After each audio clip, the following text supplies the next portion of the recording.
Hi, ni hao, and apa khabar. Welcome to Anything, your go-to space where we talk about all things campus, from majors to student life and everything in between. So today, I am not going to be the only host because I am joined with three amazing peers.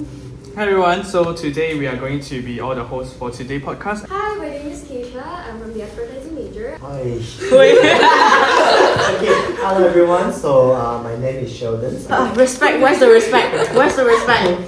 So if I would say experience, right, I think I am the most senior persons in this. In terms of age or... In terms of both experience, age, Yes. I think I'm I the agree. senior lah. Okay. Agree. So actually I joined a lot of extracurricular activities, not just School of Communication and Councils. I believe that the most proudest event that I made is this year that the National Artwork Competition, the Stand Up Prize. I'm the organizing chairpersons, and this competition is very meaningful to all of the art students as their artwork is being published and is being promoted, is being recognized by different, I wouldn't say it's just industry, but also to all of different education faculty from different universities. Actually, currently right now, I just like to perform some university events like singing and dancing. And so besides that, I also like to post my videos, like content making, like either can be like singing or dancing covers, or even like sort of like product reviews also into my social media. And then also because I'm an advertising student, right, I also joined Startup Prize before on the 2023 and 2025 on the videography category for the social media one. I'm also, by the way, a music club member also. So currently, I'm one of the members in the marketing team of Heart Prize, which is the world's largest business entrepreneur prize in the world, and I'm one of the members in the marketing team.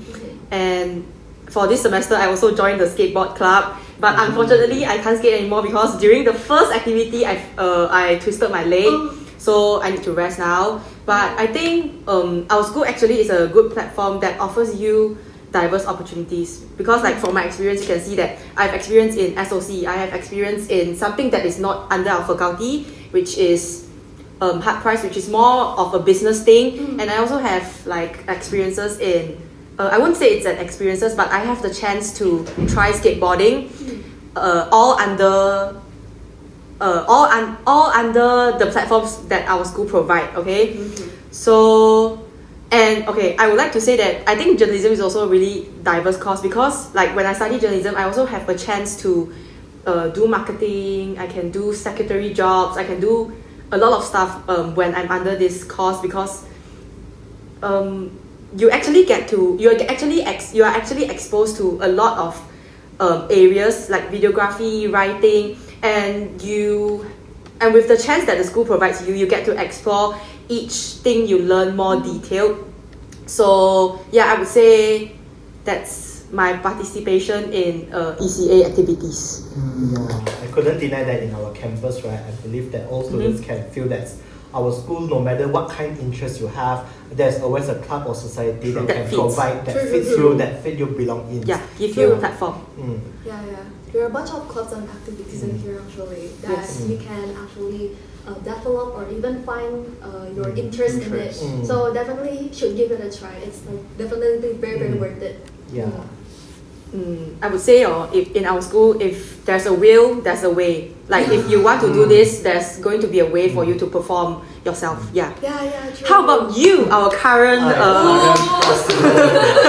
Okay, so I was a bit special and different, I would say, because I joined the Buddhist Society and also Buddhist one Society. of the president of the Buddhist Society of XMUM.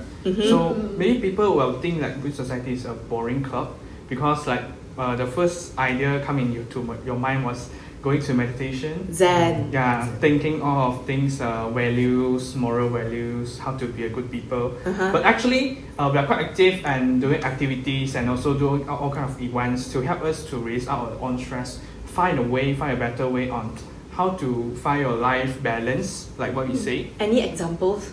Maybe sometimes we are too exhausted.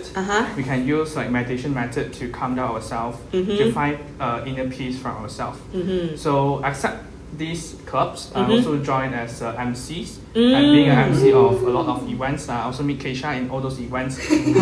One of the performers also. True. So I think this is quite fulfilled on all my free times in XMUM and playing all those activities and also joining all these kind of activities. Yeah, so just now Khai to talk about you can learn a lot of things from journalism, also uses in your own things like your experience in ECA, extracurricular activities, right? So maybe you can share about how do your course help in you to join all those kind of activities experience? Okay, so when it comes first to communication field, right, I think the first thing is communications. Yep, so in our course, in our program, we learn a lot of human comm, persuasive comms, and I think it's very useful in terms of when we having communicate in among my peers, among my teammates, that whenever we need to clarify something that have a structure in it. The structure always comes in what is your main goal of this I would say the statement, the information that you want to say, and then the reason, and then comes to why when you compare the another opinions, what's make it even stronger or even strengthened. Yeah, and then second thing is because I believe that School of Communication we use a lot of multimedia tools. For example, Canva, for example, Lightroom, for example, Adobe Premiere Adobe. Pro. I think Adobe app is the professional app that we always commonly use. Yes. So I think that it will be applied everywhere in any event. Any event, we need designer, we need photographer, we need videographer, we need anything that related to multimedia. And it's, I cannot deny that we didn't have any of them because they are the promotional material. It's a very important promotional material for any events. Yeah, I think this is what is a highlight of School of Communication students. That whenever we need photographer, videographer, designer, that's a way we can found in our School of Communication students. True. How about Boon Xuan? So, just like Khai say, journalism is a good course that you can perform yourself, and then through speaking and also through writing, all these kinds. Like maybe you said that sometimes we need to promote our events through speech and then through words. Like journalism also give us a chance and also give us a platform to show ourselves, to showcase ourselves on this all kinds of learning. So we can heard about from advertising course, Keisha? Sure.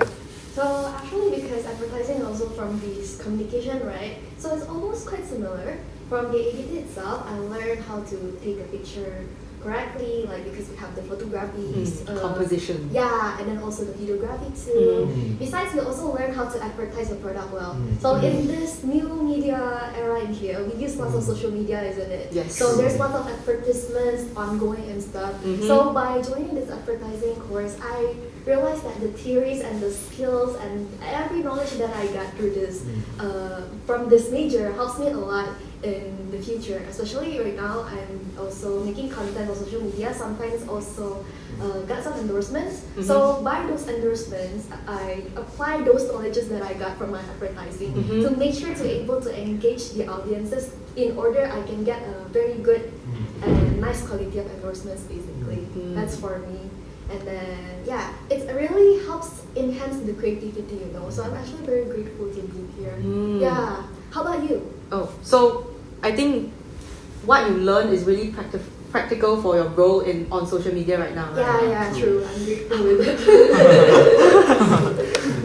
it. How about me? Okay, so like what Boon Xuan said, we are under the course of journalism. And journalism, I think, if we were to solely focus on journalism, I think it taught me the power of words.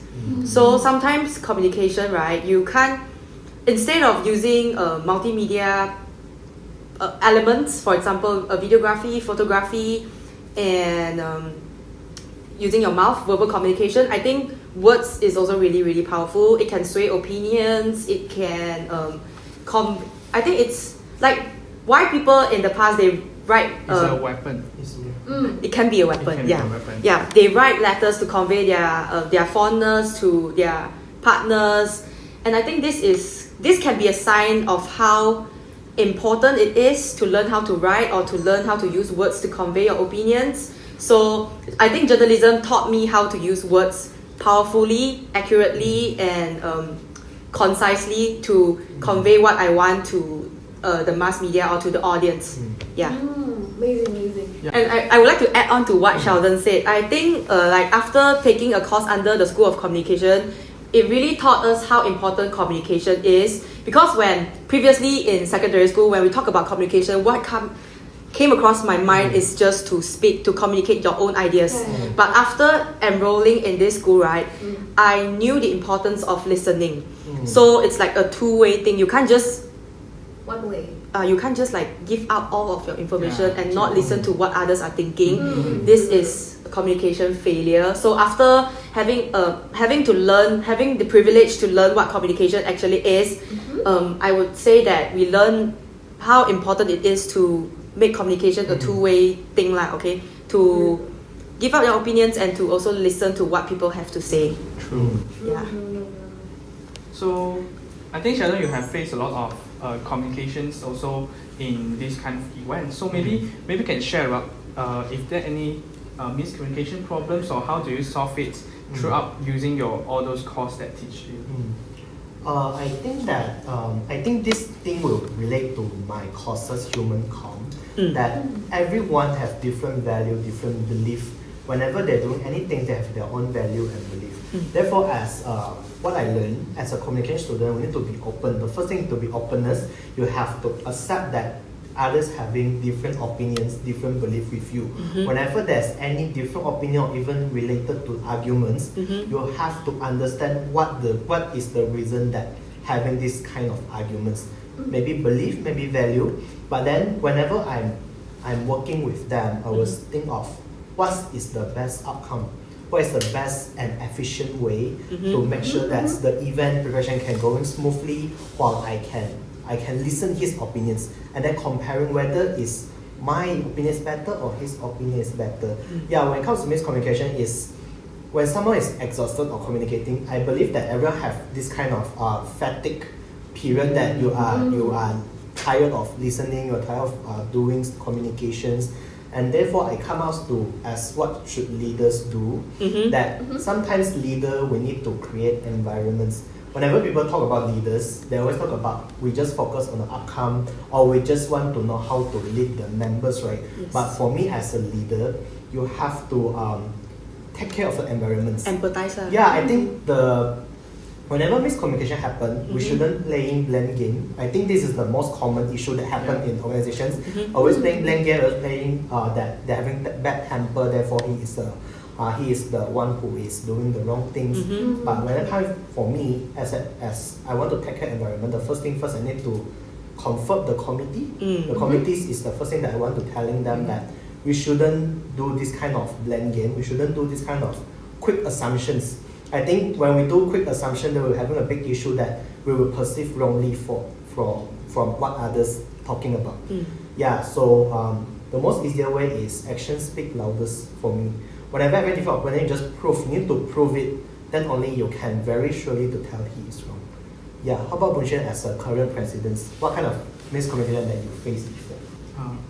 We learn a lot from Sheldon, right? Yes. A lot of Yes, yes. experience. It's like Jinhua. It's a senior essence. Essence to us. Essence from Sheldon. So for me, because I also organize a lot of events and also have all this kind of experience also. For me, I think that we try to stand on other people's angles to think about why this conflict happens. Where are the issues? Yeah.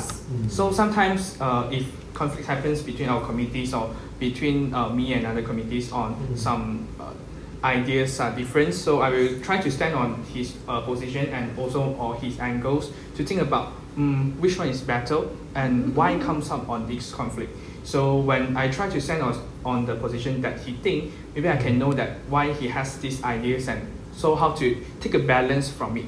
So I think a balance is very important between each of us, including in relationships and also including on what we say and what we do to people. And I think this is a balance. We will say, I highlight the word balance, is hard to find in today's relationship. Yeah, how about you, Khai?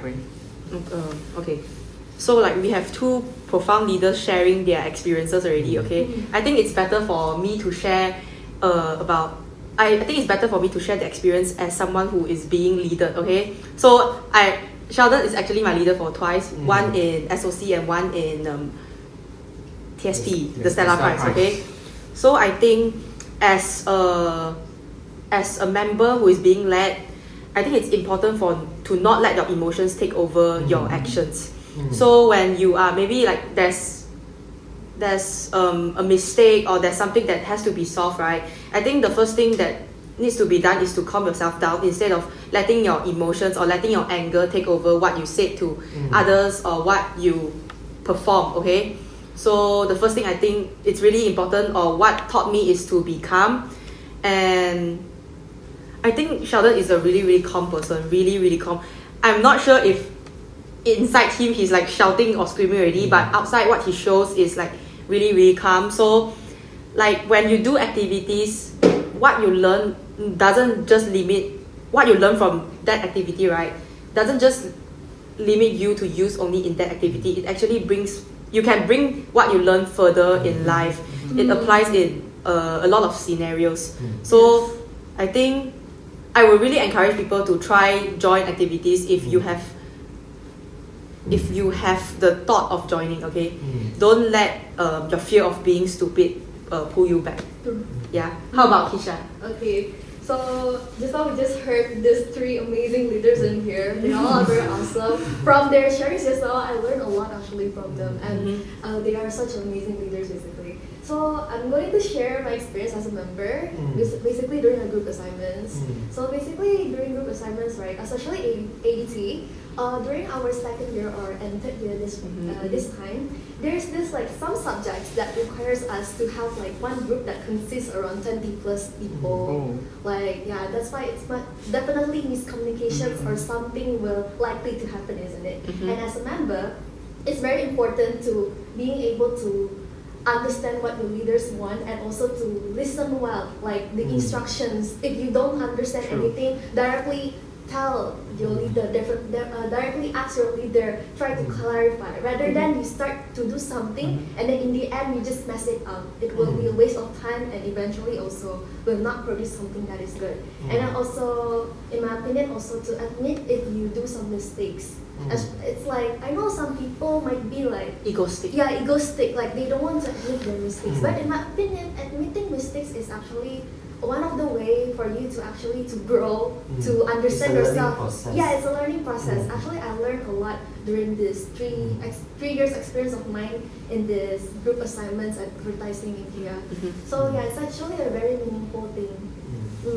That's about me. So sometimes what we see people today are we have a word called we are introvert. Introverted. Sorry. EYE. So people say I'm an I person or I'm an E person. So people label themselves as I'm introvert person. So I'm not joining activities in school because I'm scared to communicate with people, and then I'm scared having a relationship with people, something like this. So they said that activities are joined for extrovert person. This kind of labels. So I think for today's people need to tear out the labels, not like intro person, not joining all those kind of activities, but instead we need to try to step up to our comfort zone to try to join all those activities like this. So people are more likely join as a participants more than a leader role. So how would you encourage people to come up as a leader to join all those kind of activities whether it's a committee or also participants? Okay, when it comes to extracurricular, I love the extra actually. When it comes to extra, right, different people have different meanings. For me, extra is very meaningful for me. Okay, extra is something like I'm doing better than what I'm doing current now. Okay, what I'm doing now is better because I'm doing extra. But some people they might feel that extra is just an extra. Unnecessary. It's not, unnecessary. Okay. Yeah, so I always telling my peers that if you don't doing extra, you're doing the same old thing that you're doing the bare minimum. Yeah, you're doing the bare minimum. When it comes to industry, when you're graduated, right, everyone is seeing what is your highlight. And therefore, I believe that in an extracurricular activity is the opportunity for you to having the first highlight of yourself. Yeah, whenever it comes to grading, when it comes to the academic experience, academic achievements, I believe more in our communication industry, more focus on what we have done before, what is the achievement that we've done for our social media, for our for all of the I think clients, what we did for the clients and what is the biggest highlight for it. Yeah, whenever Because I feel out that because people don't dare to tag leaders because they feel that they don't have the potential. But I believe that you need to do it, then only you will know you have the potential or not. Yes. Yeah, a lot of people they always tell me that they want to talk, they don't want to tag leader because it's hard, it is difficult to handle. But I believe that all leaders that start from members, that start from the smallest positions. Yeah, I wouldn't say that everyone is born leader. Everyone should be trained until they can become a good leader. It can be a bad leader, but then in the end, if you keep trying, you will still become a very good leader. Yeah, I always encourage people that you have to join something first. You have doing extra. You have doing extra, then only you can do leader. If you don't doing extra, you just say that you don't want to do leader, and then don't want to do leader, then you don't want to do any extra things, don't want to do any extracurricular, then of course you cannot be a good leader. Yeah. Maybe you call it as a sense of giving a try. Yeah, you have to giving a try first. Whenever having obstacle, whenever having some hard times, I believe that's a process of growth signal you that you have to face. It's time for you to face this kind of periods. Yeah.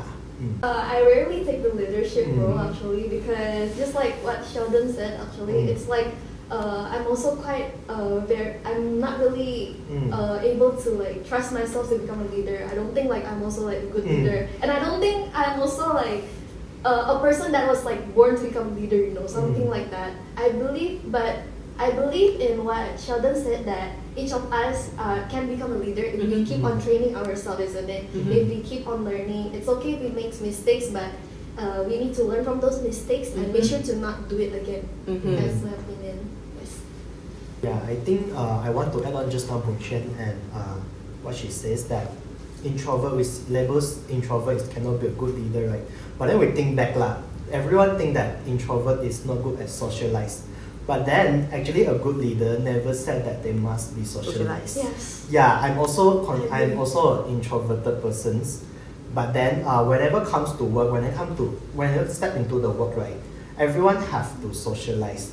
It's a skill actually. It's not a born nature that if you are born to be socialized. Everyone must learning. I think the networking, the socializing skills is very essential for all, no matter if you are introverted person or all stages of extroverted life. person. Yeah, even leaders that can be quiet, but then they know how to communicate, delegate the task, how to lead the people. Yes. Yes.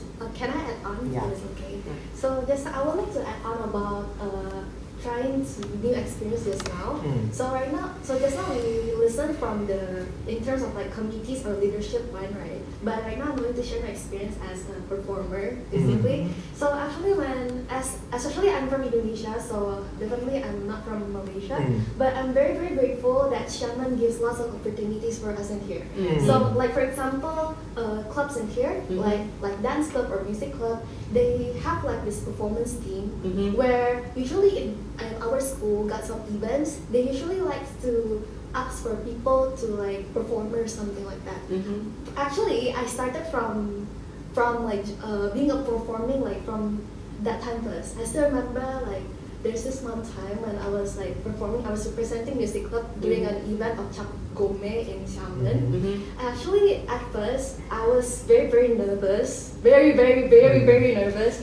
But I remember again, I look back again on my purpose that, and also basically my inspiration too. I really like to watch like K-pop idols and also singers on stage. I saw how professional they are and how they love on stage basically. So I just try to like move forward basically. I just do my best, and like eventually I'm very grateful that I'm able to perform well. And turns out, as time goes by, I find out that actually I really like performing on here. So actually, without if probably during that time, if I don't take that chance, probably I might not become become myself in here, in which like I know what I want to do. I know that performing is something that I want to do. So yeah, in my opinion, if you got the opportunities in your eyes right now, don't hesitate to take it, because opportunities doesn't like come all the time. Yeah, and basically don't be afraid and just step on it. Basically, have to grab all opportunities. Yeah, true. Keisha, let me think back that time. Got something to talk that time I was being MC, so I was also afraid that how do people see me as an MC, because I was MC during my high school and also my primary school. So it's my first time to come and university to become an MC like this. So that time I was joined one of the audition, and then that time, although I'm not chosen because there's a lot of people going to chosen as an MC. So that time I was not chosen. But afterwards, they have another event, and then one of the event planners that recommend me to become the MC of that event. So this made me that after that one time of experience of that event, and then on behind all those events and all those activities, they will be coming back to call me as a to become an MC and perform everything. So this also gives me a courage that stepping out to try it yourself is a good try and also a good move for yourself. Yes. Yeah, you got something to share? Yes. Okay, so I have two things to share already. Okay, the first one is being the host of this podcast. Okay, so actually I never hosted in my life before. So when I got this opportunity, I was really hesitating if I can do it or not. And the first episode was actually really scary because who am I talking to? I'm talking to the dean and three HODs. Two HODs. So it's like really, really scary because my first experience was this. But what I learned from this experience is that only the first step is scary. Then afterwards it's going to be, if you like hosting, it's going to be smooth. It's going to be smooth. It's going to be something that you might really enjoy. So you just have to force yourself, or just have to bring up the courage to take the first step. Then the remaining steps is going to be really smooth, and it's not going to be something that you need to worry, I would say. And the second story I would like to share is being a facilitator. So facilitator is the one who take the thing and walk you around. New students, freshies. The reason why I have the chance to become a facilitator because for SOC, SC, every community you have to have a role during the orientation, and I was assigned to be a facilitator. So I would say it's not voluntary. I didn't want to go to take the role myself, but after being assigned the role and having the whole experience, right, I found out that I actually really enjoyed being a facilitator, and that led me to go. Is it called audition or to interview for a facilitator for the school orientation? And the reason why I share this story is because I want to tell everyone, if you didn't try and in your mind you just say you can't, you actually do not know if you can or you cannot unless you really try. Yeah, true. So maybe for this section, maybe we end up with a word to conclude. Any words to conclude? One word. Use one word. Extraordinary. Extraordinary. For me, maybe balance. Okay. I think it's courage. For me, is believe in yourself. Oh, it's 3 words. I think it's one word also. Okay, so this is our first sections of our podcast for this on leaderships and also extracurricular activities in our student life on XMUM. Hope you guys enjoy. Yeah. See you in part 2. Yeah.